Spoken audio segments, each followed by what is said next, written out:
Paul Touré, bonjour. Bonjour. Bienvenue sur cette 7e édition de BIG. Vous êtes le directeur de l'Institut supérieur d'économie maritime. Vous êtes au sein de l'Institut depuis 2002. Quelles sont les évolutions principales de ce secteur depuis presque 20 ans ? J'ai eu une grande chance, c'est que je suis arrivé en même temps que la globalisation maritime. On parle souvent de la globalisation économique, mais elle s'appuie aussi sur quelque chose d'assez exceptionnel, qui est la globalisation maritime, qu'on voit tous les jours. En ce moment, on le sait bien, dans les journaux d'actualité, on parle souvent des prix du transport maritime des conteneurs. Depuis 20 ans, pratiquement, je suis cette grande évolution qui a quand même changé la face économique du monde en ce début de 3e millénaire.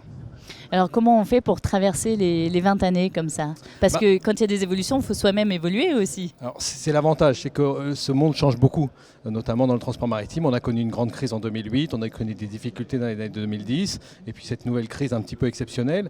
Et tout l'intérêt de l'observateur, c'est de coller à l'actualité, de bien connaître les choses, d'être en rapport avec les acteurs économiques, les directeurs de port, les grands armateurs, les sociétés de services. Et c'est cette sensibilité au monde économique réel qui permet à un observatoire de vivre et de ne pas avoir une espèce de distance, souvent qu'on dit un peu universitaire, au prix plutôt d'une proximité avec le terrain économique.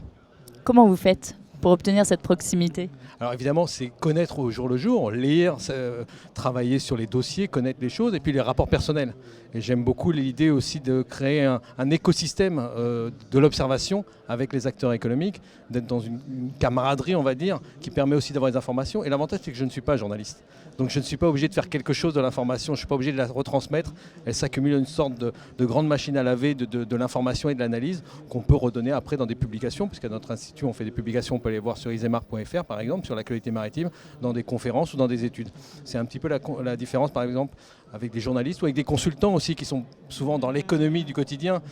Comme observateur et ayant des financements publics, j'ai un peu plus de liberté pour accumuler et produire, notamment un service public, entre guillemets, puisque les fonds publics de la région de Pays de la Loire, Nantes-Saint-Nazaire, servent aussi à informer le public intéressé à la mer. Et j'invite tous à aller voir sur notre site isemar.fr la disponibilité en informations brutes et en analyse assez fine. Quels sont vos objectifs pour les 10 ans à venir ? En fait, on a des grands challenges. On le voit bien, la globalisation, est-ce qu'elle va maintenir à ce rythme ? Juste avant le Covid, on passait à une globalisation 2.0, peut-être un peu moins forte, retour des marchandises ici, donc réinvestissement par exemple en Europe ou en Méditerranée. Et puis on a aussi la question énergétique et environnementale, qui se pose pour tout le monde, elle se pose aussi pour l'économie maritime et pour les navires. Challenge du changement des carburants, on parle de voile, on parle d'hydrogène. Enfin, il y a beaucoup de challenges à la fois technologiques et économiques qui font que ce secteur sera encore passionnant, à mon avis, pour le siècle, voire le millénaire. Et pour vous-même, personnellement, qu'est-ce que votre fonction, votre métier, ce secteur d'activité vous apporte au quotidien ? Moi, j'aime beaucoup le fait de pouvoir analyser et d'en faire quelque chose. On a un peu une devise qui n'en est pas une, c'est donner du sens. Souvent, les acteurs économiques sont noyés pratiquement sous l'information et tous les sites et tout le système de la presse et les communiqués de presse des entreprises sont là pour bombarder tout. Et nous, on essaye de prendre du recul et justement donner du sens à cette information. Et justement pour le terrain économique, je ne suis pas comme un acteur d'une entreprise connaît son marché, mais a souvent un peu du mal à connaître son environnement général. Et moi, c'est un peu l'inverse. Je ne sais pas toujours ce qui se passe au quotidien dans une entreprise, mais j'essaie de comprendre l'écosystème et le fonctionnement général. Et aujourd'hui, qu'à l'échelle de la planète. Une journée comme celle-ci, là où on voit le monde qu'il y a tout au long de cette édition de BIG, qu'est-ce que ça apporte ?